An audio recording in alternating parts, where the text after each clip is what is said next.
All right, thank you so much for joining us tonight at KBC Channel 1 News. The hashtag to use is Prime Edition, and National Assembly Speaker Justin Muturi has directed the Standing Committee on Finance to table a report on the fuel price increase by the Energy and Petroleum Regulatory Authority a week ago within 14 days. This follows a petition presented to the Speaker by the two petitioners and another by Matungulu Mp Stephen Mule. Muturi has also directed the committee to attach to the report a draft bill for approval by the National Assembly proposing legislative interventions.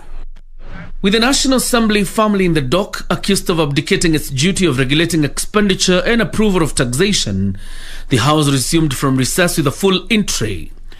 Top on the agenda, the increased fuel prices that have attracted condemnation from Kenyans who feel the prices are a strain to the already rising cost of living. Two petitioners, Anthony Manyara and John Wangai, had already petitioned National Assembly Speaker Justin Muturi to have the National Assembly amend Section 13 of the Finance Act 2018 that imposes an 8% VAT on petroleum and petroleum products.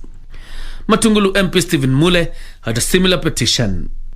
It is true that Kenyans are really overburdened. And by the way, all of us who have some background in economics and finance know very well that the moment you touch on energy costs, then you definitely, it would have a spiral effect on the economy and then overall cost of living. When COVID hit in March of 2020, production ceased in China and all the other countries, and the cost of fuel, the per barrel cost globally fell almost to $9 per barrel.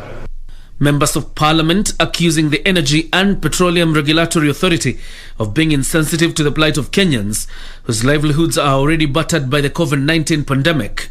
This House must rise to the occasion. We must bring a bill, Mr. Speaker, give us, you have the powers, give us that waiver. The legislators also decried the overlapping levies on fuel charged by EPRA and government agencies, which have resulted to high fuel and commodity prices. In addressing the concerns and prayers of the petitioners, the committee shall be expected to 1. Table its report within 14 days in view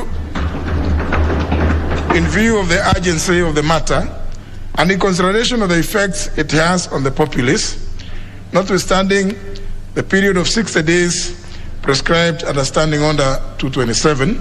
And seeing that taxation falls under the mandate of a Standing Committee on Finance chaired by Homa Bay Woman Rep Gladys Wanga, Speaker Justin Muturi has directed that the committee summons relevant stakeholders and tables a report in the National Assembly in a fortnight. John Jacob Curia, Prime Edition.